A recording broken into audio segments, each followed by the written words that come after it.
अगर किसी इंसान को एक ऐसा क्रेडिट कार्ड मिल जाए जिसकी लिमिट मतलब एकदम अनलिमिटेड हो, तो पहला रिएक्शन क्या होगा? जाहिर है कोई भी इंसान तो खुशी से उछल ही पड़ेगा। हाँ बिल्कुल। और सबसे बड़ी बात ना, इस कार्ड का बिल आज भरना ही नहीं है, कोई ईएमआई नहीं, कोई बैंक का चक्कर नहीं। मतलब लोग खुशी खुशी उस कार्ड को हर जगह स्वाइप करेंगे, राइट? एग्जैक्टली।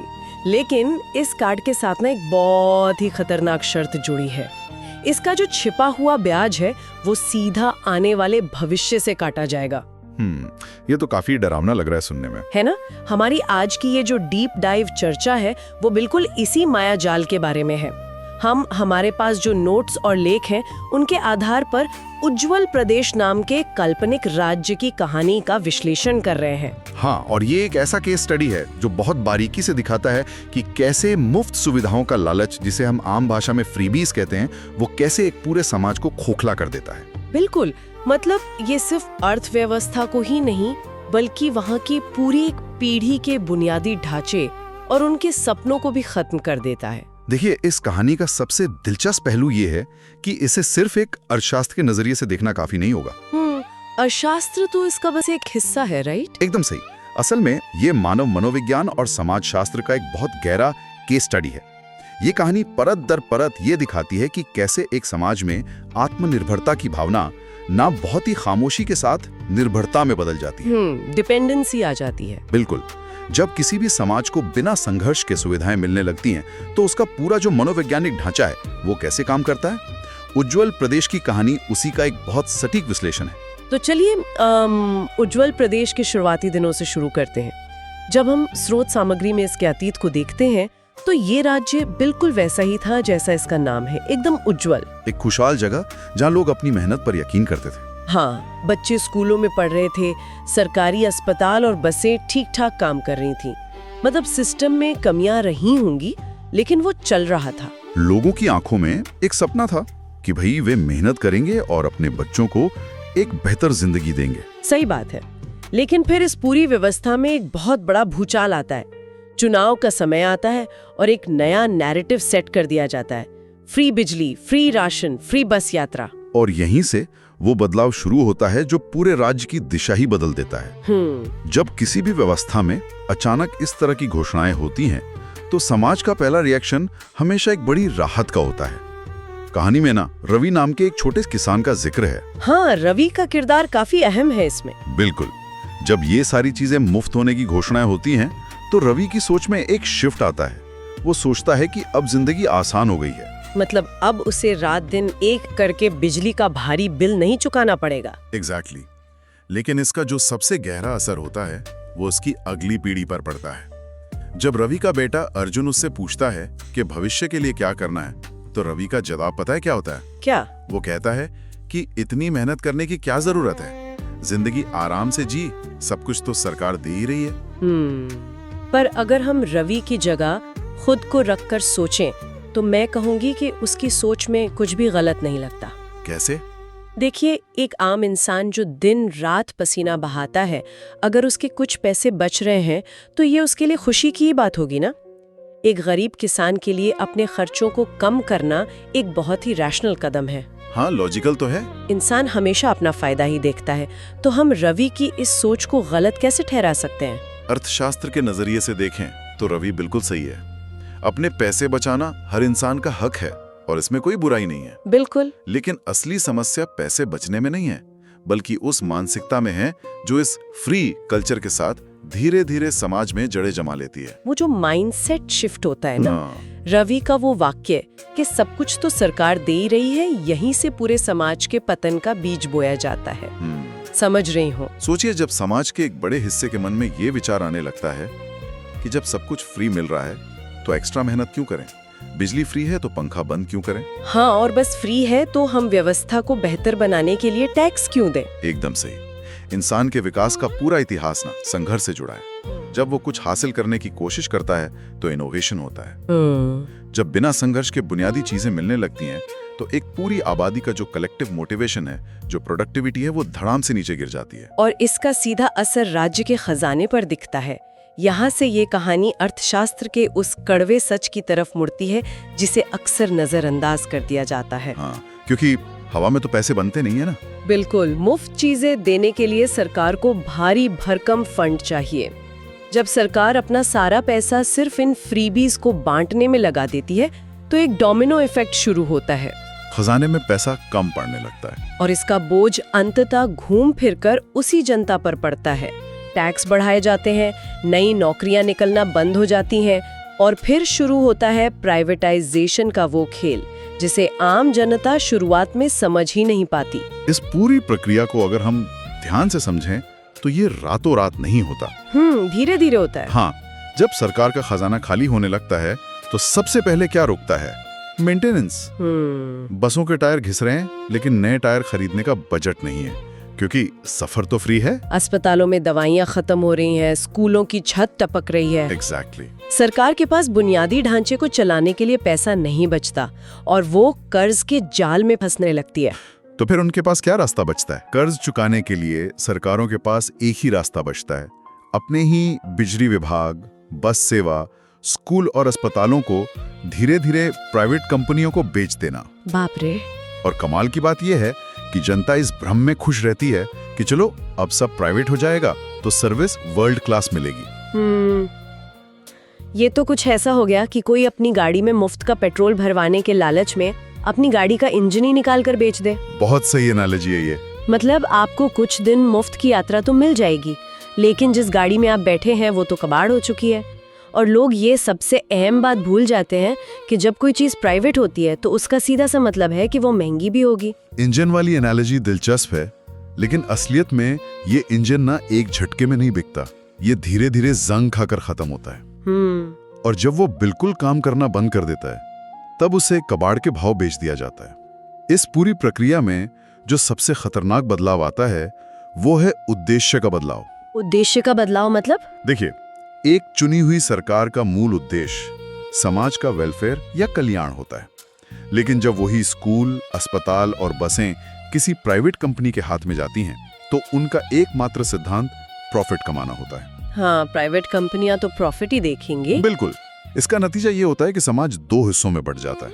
ये बंटवारा टैलेंट या मेहनत का नहीं होता बल्कि सिर्फ पैसे का होता है। जिसके पास पैसा है वो उस चमचमाते प्राइवेट हॉस्पिटल या स्कूल में जाएगा। हाँ, और जिसके पास नहीं है वो इस पूरे सिस्टम से बाहर फेंक दिया जाएगा। और जब सिस्टम से बाहर फेंके जाने की बात आती है ना तो इसका सबसे भयानक रूप हमें युवाओं के सपनों के टूटने में दिखता है। वो अर्जुन वाला हिस्सा। हाँ, कहानी में रवि का बेटा अर्जुन जो बचपन में एक सरकारी नौकरी का सपना देखता था, बड़ा होके खुद को एक ऐसी दुनिया में पाता है जहाँ उसके लिए कोई जगह ही नहीं है क्योंकि नौकरियां बची ही नहीं है।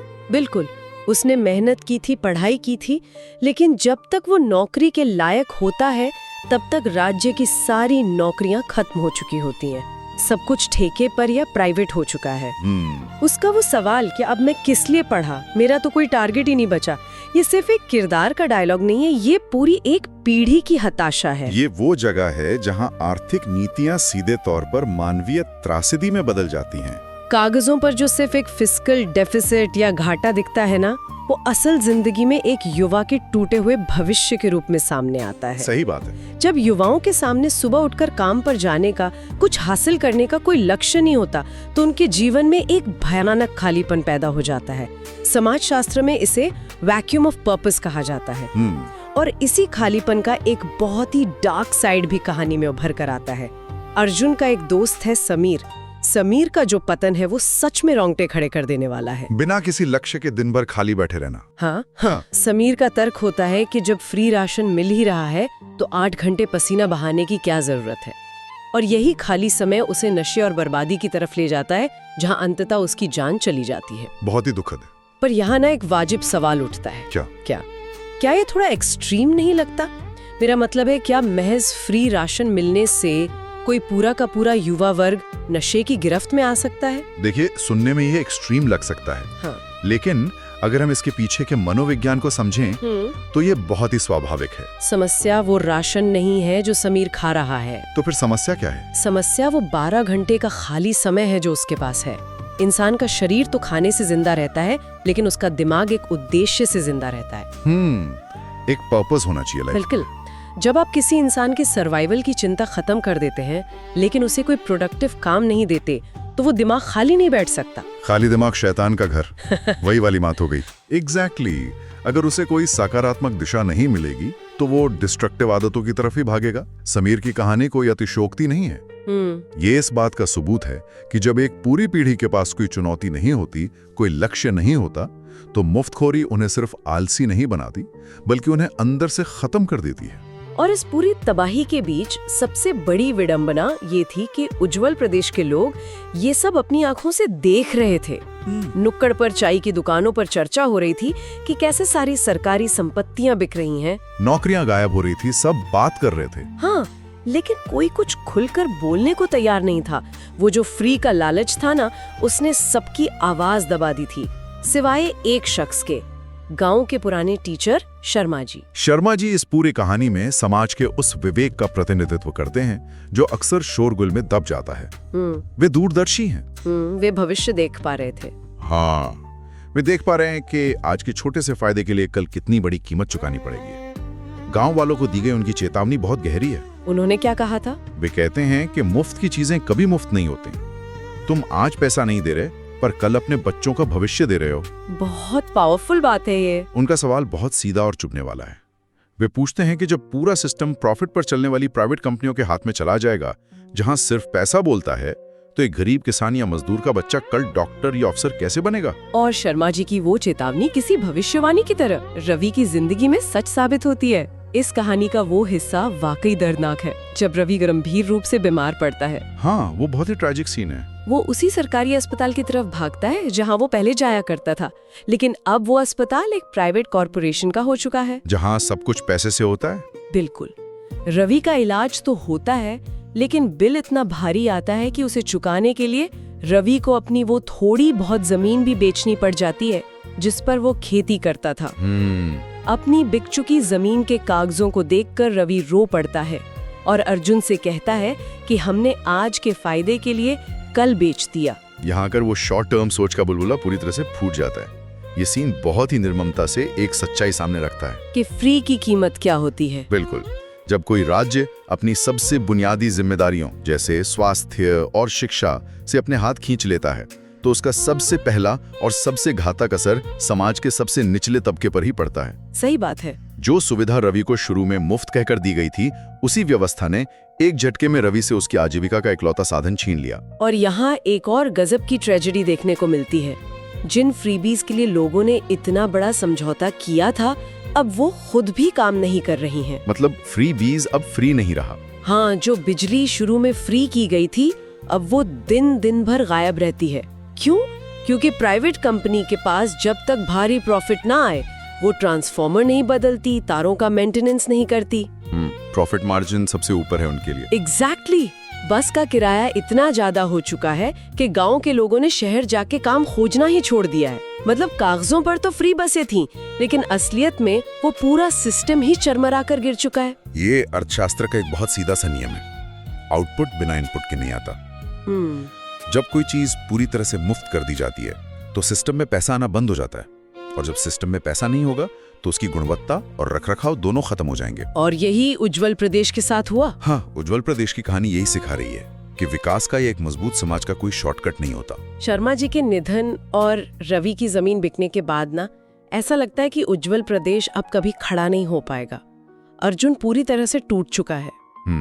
लेकिन तभी कहानी में एक बदलाव आता है। वो डायरी वाला हिस्सा। हाँ, अर्जुन को शर्मा जी की एक डायरी मिलती है। उस डायरी में एक बहुत ही पावरफुल लाइन लिखी होती है, जिस देश के युवा सपने देखना छोड़ देते हैं, वो देश धीरे धीरे खत्म हो जाता है। वो डायरी अर्जुन के लिए टर्निंग पॉइंट साबित होती है। वो समझ जाता है कि व्यवस्था भले ही कोलैप्स कर गई हो, लेकिन अगर लोगों के सोचने की ताकत खत्म हो गई तो फिर वापसी का कोई रास्ता नहीं बचेगा। वो सिस्टम से लड़ने के लिए कोई हिंसक क्रांति का रास्ता नहीं चुनता। वो सबसे बुनियादी और सबसे खतरनाक काम करता है। वो गांव के बच्चों को एक पेड़ के नीचे इकट्ठा करता है और उन्हें पढ़ाना शुरू करता है। और सबसे खास बात यह है कि वो बच्चों को सिर्फ गणित या इतिहास नहीं रटा रहा है, वो उन्हें सोचना सिखा रहा है। बहुत जरूरी बात है। हाँ, वो बच्चों से सवाल करना सिखाता है। वो उन्हें बताता है कि आत्मनिर्भर कैसे बना जाता है, क्योंकि मुफ्त की चीजें तुम्हें सिर्फ एक गुलाम और लाचार नागरिक बनाती हैं। वो एक तरह से उस पूरे मायाजाल के खिलाफ एक वैचारिक जंग छेड़ देता है। और यही वो चीज है जिससे मोनोपोली चलाने वाली कंपनियों और भ्रष्ट सिस्टम को सबसे ज्यादा डर लगता है। सोचने वाले लोगों से। बिल्कुल। जब तक भीड़ मुफ्त के राशन और बिजली पर निर्भर रहती है, उसे कंट्रोल करना बहुत आसान होता है। लेकिन जैसे ही कोई इंसान स्वतंत्र रूप से सोचने लगता है, सवाल पूछने लगता है, तो उस पर नियंत्रण रखना मुश्किल हो जाता है। राइट। कंपनियों को ये बात खटकने लगती है। हाँ, कंपनियों को ये बात समझ आ जाती है कि अर्जुन की ये छोटी सी क्लास उनके पूरे वर्चस्व को हिला सकती है, और इसीलिए वे पुलिस का सहारा लेकर अर्जुन को गिरफ्तार करवा देते हैं। अर्जुन की गिरफ्तारी का वो जो दृश्य है ना, वो एकदम दिल में उतर जाने वाला है। अर्जुन को हथकड़ी लगाकर ले जाया जा रहा है। गांव वाले हमेशा की तरह डरे हुए हैं और चुपचाप खड़े तमाशा देख रहे हैं। लेकिन तभी उस भीड़ में से एक छोटा बच्चा, जिसे अर्जुन ने पढ़ाया था, वो आगे आता है और जोर से चिल्लाता है, भैया मैं पढ़ूंगा, मैं सपना देखूंगा। उस वक्त पुलिस की गिरफ्त में होने के बावजूद अर्जुन के चेहरे पर एक मुस्कान आ जाती है। उसे पता चल गया है कि उसने अपना काम कर दिया है। इस दृश्य को अगर हम इसके सामाजिक मायने में देखें, तो ये सिर्फ एक जज्बाती पल नहीं है। तो ये क्या दर्शाता है? ये इस बात का प्रतीक है कि किसी भी खराब सिस्टम को रातों रात नहीं बदला जा सकता। लेकिन अगर आप एक नई पीढ़ी के अंदर सवाल पूछने की हिम्मत डाल दें, तो वो सिस्टम अपने आप हिलने लगता है। सही बात है। एक आदर्श व्यवस्था वो नहीं है जो लोगों को मुफ्त चीजें बांटकर उन्हें लाचार और निर्भर बना दे। सही व्यवस्था वो है जो शिक्षा मजबूत करे, रोजगार पैदा करे और एक ऐसा माहौल बनाए जहां हर इंसान अपनी मेहनत से आगे बढ़ सके। तो उज्जवल प्रदेश की इस कहानी और हमारी आज की इस डीप डाइव का सबसे बड़ा सबक यही है कि आज की फ्री बिजली से भले ही आपका घर रोशन हो जाए, लेकिन कल की बेरोजगारी से आने वाली पीढ़ियों की पूरी जिंदगी अंधेरी हो जाती है। एकदम। कोई भी चीज जब बिना मेहनत के मिलती है तो वो एक आदत बन जाती है, और ये निर्भरता की आदत किसी भी समाज की रीढ़ की हड्डी तोड़ देती है। विकास हमेशा आत्मनिर्भरता से आता है, प्रलोभनों से नहीं। बिल्कुल। अब एक विचार के साथ इस चर्चा को खत्म करते हैं। अर्थशास्त्र में एक कहावत है कि अगर आपको कोई प्रोडक्ट मुफ्त में मिल रहा है ना, तो इसका मतलब है कि असल में प्रोडक्ट आप खुद हैं। ये बहुत ही गहरी बात है कि आज हमारे आसपास ऐसी कौन सी सुविधा है जिसे हम मुफ्त मानकर उसका जश्न मना रहे हैं, और ये सोचना बहुत जरूरी है कि हमारी आज की इस सुविधा की कीमत कल किस पीढ़ी को चुकानी पड़ेगी। इस पर जरूर सोचिएगा।